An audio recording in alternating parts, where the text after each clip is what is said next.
Yaorana et bienvenue dans Manava. Aujourd'hui, nous allons découvrir ensemble l'ICEP. C'est l'Institut supérieur de l'enseignement privé de Polynésie. Quel est son fonctionnement? Quels sont les cours dispensés? Nos invités nous en parlent. Sur ce plateau avec nous, j'accueille Guillaume Mariani, qui est le directeur de l'ICEP. Bonjour Stéphane. Bénédicte Kerninon, qui est responsable de la licence de sciences de l'éducation. Bonjour Stéphane. Temeani Amaru, qui est en Master 1 de sciences de l'éducation. Yorana. Et Mila Mandiola, qui est étudiante L1 en sciences de l'éducation. Bonjour Stéphane. Ravi de vous accueillir tous les quatre. Guillaume, Merci. depuis quand existe l'ICEP en Polynésie et quelle est sa vocation? Alors l'ICEP a déjà une histoire assez longue. Son existence a commencé en 1999, donc ça fait plus de 20 ans maintenant. Et sa vocation, c'est de délivrer des diplômes d'État et de répondre à un besoin de formation à la jeunesse polynésienne. Alors, à qui est destiné l'ICEP et comment on y entre Alors c'est destiné à tous les étudiants, du Fénois, mais pas seulement d'ailleurs. Nous avons une circulation d'étudiants qui viennent de métropole aussi, faible mais quand même. Et l'idée, c'est d'offrir une carte de formation complémentaire à l'UPF, sachant que nous avons un caractère propre qui est défini par les fondateurs de cette université, sachant que nous sommes un campus rattaché à une université française qui s'appelle l'Université catholique de l'Ouest, et nous sommes un des 9 campus de cette université. D'accord. Bénédicte, qu'est-ce que la science de l'éducation? Alors, d'abord, c'est pas la science de l'éducation. On parle de sciences de l'éducation au sciences, pluriel. ce sont les sciences de l'éducation. Voilà, on parle de sciences de l'éducation. Ce sont toutes les disciplines des sciences humaines et sociales qui vont contribuer en fait à apporter un éclairage à l'éducation. Donc, ce sont des sciences. Il y a de la psychologie, il y a de l'histoire, il y a de la sociologie, il y a de la pédagogie. Alors, quel cursus on a pour arriver à pouvoir dispenser des cours de sciences de l'éducation? Alors moi, je suis issue de l'enseignement. En fait, à la base, je suis professeure d'histoire-géographie. Et D'accord. puis, j'ai ensuite été formatrice. Et aujourd'hui, je m'occupe des sciences de l'éducation. Mesdemoiselles, Mila, quel est ton parcours et pourquoi avoir choisi l'ICEP? Alors moi, je vais partir de mon bac. Tout d'abord, j'ai fait un bac général avec spécialité physique, chimie et mathématiques. Ensuite, je me suis orientée en première année de licence à l'UPF en physique-chimie. Donc, j'ai voulu suivre le chemin de mon père. Sauf qu'ensuite, je me suis rendu compte que ça ne m'intéressait pas vraiment. Et donc, j'ai pris 6 mois pour chercher une autre voie qui pourrait m'intéresser. Et j'ai entendu parler de sciences de l'éducation à l'ICEP. Et je suis passée directement en entretien pour être acceptée avec Madame Carninon. Et aujourd'hui, je m'y plais vraiment. C'est bien, tu t'es réorienté. Oui.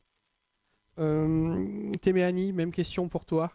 Eh ben, je vais revenir du coup pour mon bac. Alors, j'ai fait un bac L, littéraire du coup au lycée de Travaux.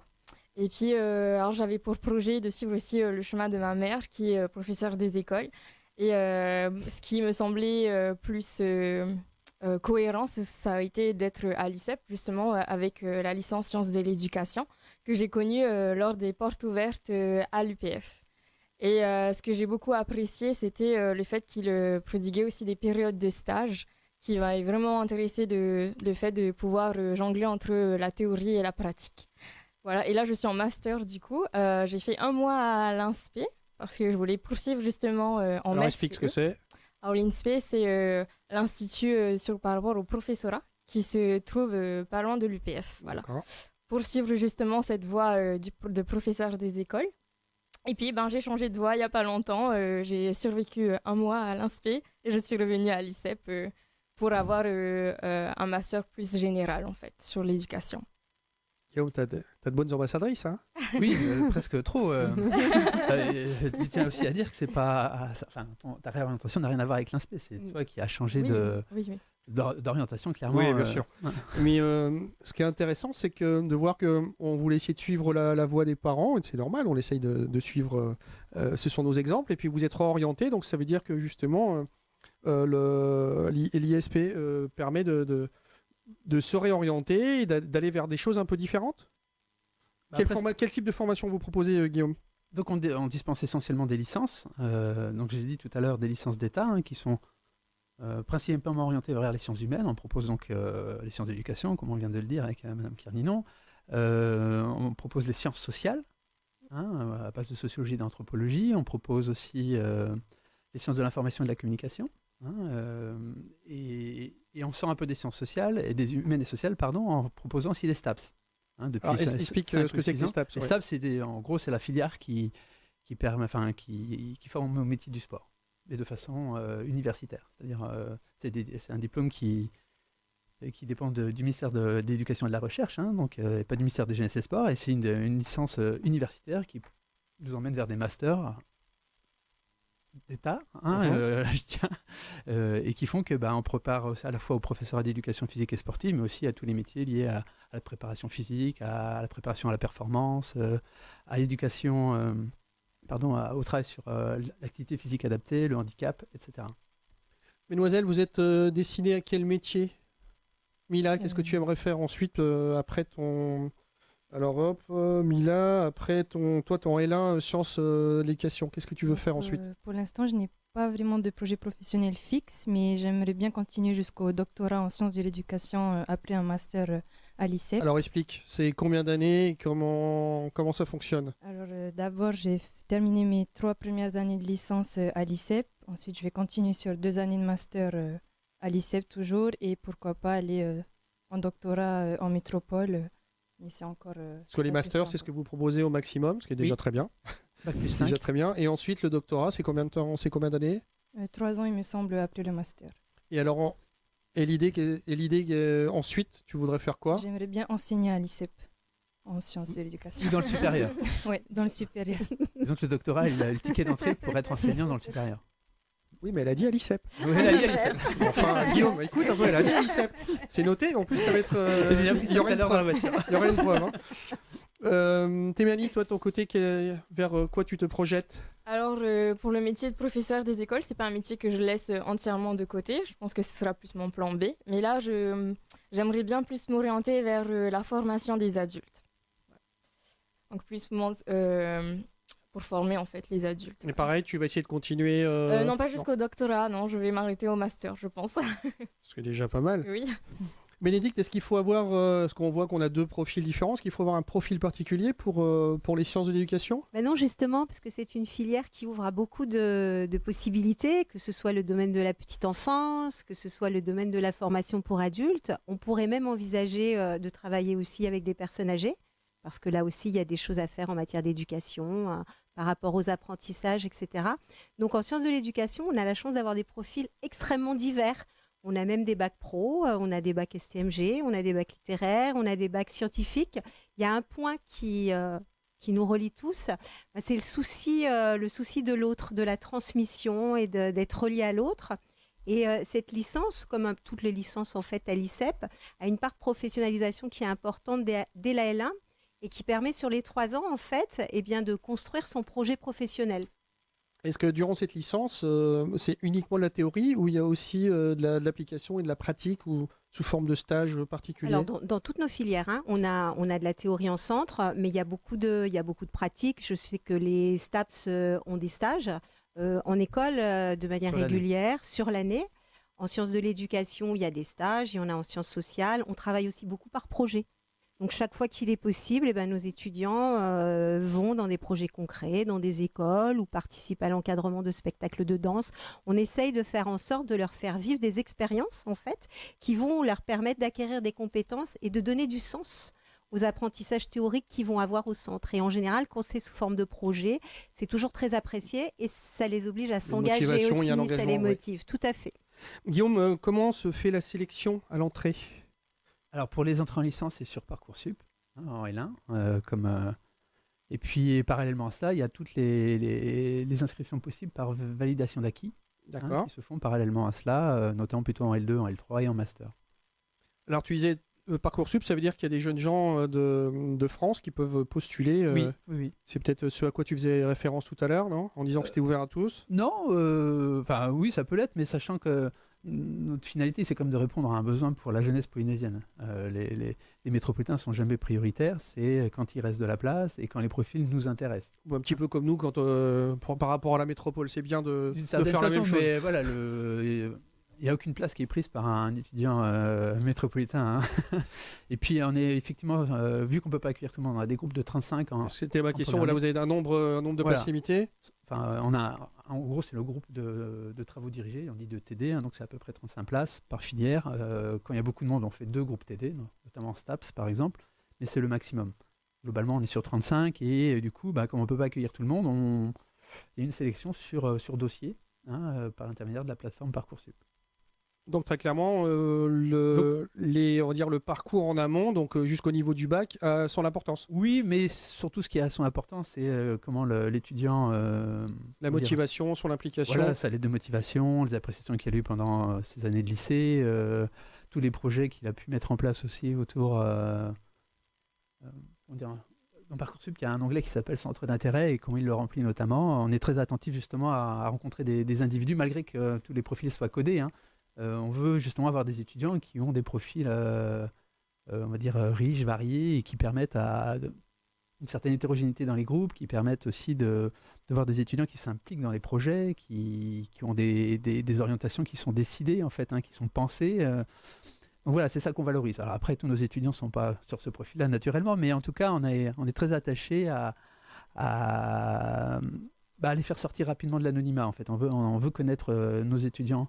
Même à travers notre sélection, c'est ce qu'on recherche. Quelle personnalité là c'est une des réponses en tout cas qu'on essaie de donner par rapport au fort taux de décrochage dans le supérieur habituellement. Faut dire les choses c'est aussi, à peu près 4 étudiants sur 10 qui échouent en L1 au niveau national. Donc voilà, donc nous on est un petit campus, on a un peu moins de 500 étudiants, on a 140 ou 150 étudiants qui arrivent tous les ans en L1, on essaye vraiment de maximiser les chances qu'ils soient en réussite et puis que nos diplômes rayonnent chez eux et puis aussi autour de l'ICEP. C'est des futurs professionnels qui vont s'inscrire sur le territoire polynésien. C'est ça, c'est l'autre force vive. Exactement. Téméanie, comment se passe la vie sur le campus ?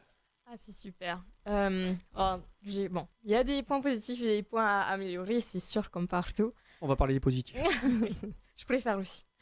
Alors moi, ce que j'ai beaucoup aimé, c'est le fait justement que ce soit un petit, en fait, c'est très chaleureux. À taille humaine. Oui, à taille humaine, exactement.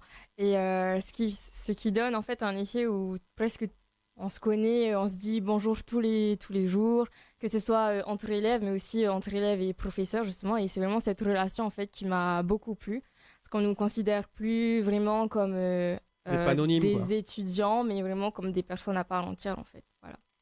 Et après, on a beaucoup d'espaces communs, où on peut se réunir, on peut prendre des salles pour travailler. C'est vraiment très, très chaleureux. Comment tu vis ça, Mila, toi ? Tout comme elle, tout ce que j'aime à l'ICEP, c'est cet esprit de famille qu'il y a entre le personnel et les étudiants. On ne se sent pas comme un inconnu, comme mis de côté. Au contraire, les enseignants sont toujours là pour les élèves. Quand on a des questions, les professeurs sont toujours présents, disponibles pour répondre à nos besoins. Et ce que j'aime, c'est les salles. Par exemple, moi, quand je dois travailler ou pour réviser, je me réserve une salle juste pour moi, individuelle. Ensuite, je travaille sur le tableau, je fais des fiches, ou j'utilise le vidéoprojecteur pour m'entraîner pour mes oraux. C'est dans un cadre qui te convient pour pouvoir progresser. Est-ce que les élèves un peu plus, on va dire, les élèves plus anciens peuvent faire office de mentor et vous aident aussi à évoluer ? Je sais pas trop. On est plus, je pense qu'on favorise plus la relation entre professeurs et élèves. Après, c'est sûr qu'on a des affinités. Par exemple, parfois on entend parler de l'ICEP parce qu'il y a un de notre famille ou un camarade de classe qui est déjà à l'ICEP. Donc on connaît des personnes comme ça et on arrive un peu à suivre leur modèle. Mais pas forcément. C'est vraiment dans le groupe de classe, je pense, en tout cas, ça a été mon cas, où on s'est vraiment soutenus entre nous, en fait. On s'entendait bien entre nous, ce qui fait qu'on a pu progresser ensemble, en fait. Puis il y a une réalité aussi, Guillaume, c'est que les élèves sont là, ont choisi d'être là aussi. Oui. Donc il y a une motivation qui est déjà là au départ. Clairement. Par rapport à ce que tu disais tout à l'heure sur l'université, où quelquefois ils sont là, ils ne savent pas trop pourquoi. Voilà. Là, l'ICEP, ils savent pourquoi ils y sont. Ils ont choisi de venir. C'est sûr. Pour autant, on a aussi des étudiants qui ne sont pas en réussite. Donc, ce que tu évoquais, là, l'idée de tutorer par les plus anciens, les plus jeunes, ou les jeunes arrivants en tout cas, c'est mis en place dans certaines filières, pas systématiquement. Mais on voit que clairement, l'idée de faire dialoguer les différentes classes d'âge, de faire dialoguer les différentes filières entre elles. C'est toujours très vertueux et ça produit toujours beaucoup d'effets. Bénédicte, au sein de toi, de ta, on va dire, ta spécialité, est-ce que c'est le programme de l'éducation nationale ou est-ce que vous ajoutez des choses ou est-ce qu'il y a des spécificités? Alors en fait, à l'université, il n'y a pas de programme voilà, d'éducation nationale comme il peut y avoir en lycée. Il y a des universités qui proposent des maquettes. Et nous, on travaille justement parce qu'on a des diplômes d'État en convention avec l'UHA, qui est l'université de Haute-Alsace. Donc il y a une maquette et des contenus qui ont été validés par cette université. Il faut savoir qu'en France, si on fait une licence sciences de l'éducation ou STAPS ou Infocom ou sciences sociales, on va aller dans différents campus, on n'aura pas forcément les mêmes contenus de formation. Ça ne sera pas orienté de la même manière. Par contre, il y a des compétences générales qui doivent être présentes au sein de la maquette. Et des spécificités polynésiennes? Alors, oui, par exemple, nous, ça a été un choix, tous nos étudiants en langue tahitienne. Et on demande ensuite, dans l'éducation, forcément, on demande aux enseignants d'adapter par rapport aux spécificités locales. Après, on a certains choix d'enseignement. Par exemple, en L1, moi, j'ai choisi un enseignement qui tourne autour de l'interculturalité parce que c'est parfaitement adapté au contexte polynésien. Donc, on fait en sorte aussi d'adapter pour donner du sens aussi, ce qui est important. Guillaume, l'ICEP est une université catholique. Tu peux nous expliquer ce qu'est la pastorale chrétienne? Alors, la pastorale chrétienne, c'est des étudiants qui se regroupent pour vivre des temps forts dans l'année autour de l'évangile, globalement. Donc, il y a des temps de célébration et puis de prière ainsi que de retraite. Il y en a 1 ou 2 par an. Mais plus que cette pastorale, ce qui est important à comprendre, notre université catholique a sa spécificité, elle tire sa spécificité d'un caractère propre qui est à définir entre nous d'une certaine façon. Nous le faisons vivre par... alors d'abord, le projet il est œcuménique, c'est un projet universitaire, où c'est la raison qui guide toutes nos actions. Mais disons qu'il y a une place particulière à la foi, dans le sens où la raison et la foi, comme nous dit notre administrateur et évêque, Monseigneur Contenso, sont 2 voies d'accès à la vérité. Donc du coup, par rapport à l'université publique, effectivement, nous laissons une place à la spiritualité. Donc par cette association étudiante, en gros, qui fonctionne. Et puis, on a une chapelle à l'entrée du bâtiment, mais clairement, on ne fait aucun prosélytisme. L'idée, vraiment, c'est de laisser de la place pour la spiritualité, pour une place à mais c'était important, je voulais le préciser, parce que ce qui fonctionne dans l'un fonctionne dans l'autre. On peut très bien aussi vouloir laisser une place à sa religion, en l'occurrence catholique, et c'est une bonne chose aussi. Ce n'est pas fermé. Voilà, on est dans une... en tout cas, on fait on envisage la religion comme un invariant anthropologique. C'est-à-dire que ça fait partie de l'homme et que cette part, elle est entretenue, on lui laisse de la place aussi dans un projet universitaire. Donc, c'est une vraie singularité. Et là où je voulais peut-être ajouter, c'est que notre caractère propre, nous le définissons, je pense, encore davantage dans la manière dont on travaille avec les étudiants. C'est-à-dire que envisager la relation telle qu'elle a été décrite, c'est précisément faire le pari que, bien sûr, ils viennent chercher un diplôme, ils viennent chercher des compétences, des savoirs, mais ils viennent aussi chercher une armature, une colonne vertébrale, et on pense que ce qui va se passer à l'ICEP pendant leur licence, pendant leur master, contribue à former des hommes et des personnes, on va dire de façon presque holistique, des personnes entières, pas seulement leur esprit. Voilà. Et donc ces fameux projets collectifs, ces engagements qu'on valorise, qu'on essaie de valoriser dans toutes les filières, participent à cette formation totale de la personne. Bénédicte, est-ce que les jeunes gens que tu as en classe sont particulièrement motivés? Est-ce que tu les sens impliqués et le fait justement qu'on soit dans un cadre un peu différent de l'université, il y a une différence dans l'implication des élèves? Oui, alors je pense déjà les petits effectifs, les petits groupes. Une émulation qui se crée. Oui, et puis comme disait Monsieur Mariani, en fait on est dans cette idée où on va accompagner l'autre. Vous êtes plus disponible. On se rend disponible, oui. et moi en fait ce qui me plaît dans mon métier, certes j'adore faire cours parce qu'on a toujours des contenus à transmettre, mais c'est la rencontre. Dans le métier d'enseignant, le plus important, c'est la magie de la rencontre. Dans le métier de responsable d'une filière, c'est aussi la magie de la rencontre. Moi, un jour, je partirai à la retraite et j'aurai chaque visage des personnes que j'aurais rencontrées en lycée, à l'université. Et c'est ce qui m'aura animée et habité. Pour moi, un étudiant, c'est pas un étudiant, c'est une personne. C'était Mehani, c'est Mila et tous les autres. Elles sont là, mais je pourrais citer tous les autres et de les voir grandir quand on les accueille en L1. quand on voit ce qu'ils deviennent en L2, en L3, puis après en master et puis plus tard, ils deviennent autonomes, indépendants, ils ont construit leur projet. Ça, c'est formidable. Et on se dit qu'à un moment, on les a accompagnés, puis après, ils n'ont plus besoin de nous. C'est ça qui est super. On voit qu'il y a quelque chose, vous êtes, je vais pas dire habité, mais on sent qu'il y a un vrai plaisir. Oui. Et c'est agréable à ressentir.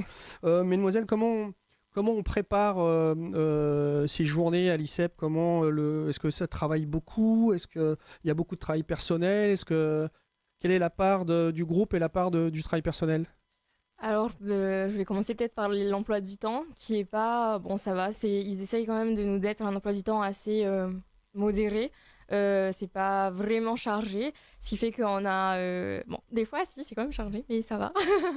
Et on a assez de temps pour se consacrer à nos dossiers à rendre. Alors, là, je parle plus de notre filière des sciences de l'éducation. On a plus des dossiers à rendre plutôt que des devoirs sur table. Donc, on a vraiment besoin de ce temps personnel, en fait, parce que par rapport au délai, c'est vraiment beaucoup de travail personnel. Mais on arrive quand même à s'en sortir. Et d'ailleurs, en L1, on nous apprend comment gérer notre temps. On a vraiment un cours sur ça, en fait. Et ça va, quand même, je trouve. T'en penses quoi? Oui, c'est vrai, le cours avec Madame Caninon, c'est MTU, méthodologie de travail universitaire. Elle nous apprend à bien nous organiser dans les devoirs à faire à la maison, comment gérer les cours aussi en même temps. Et je dirais pas qu'il y a énormément de travail personnel, mais si tu es très impliqué, il y a quand même beaucoup de travail. Et ce qui est bien, c'est qu'on s'enrichit tous les jours et les cours sont vraiment intéressants. Guillaume, on va être un petit peu pragmatique. Combien coûte une année à l'ICEP? Est-ce qu'il y a des bourses ou des aides possibles? Parce que c'est aussi une réalité.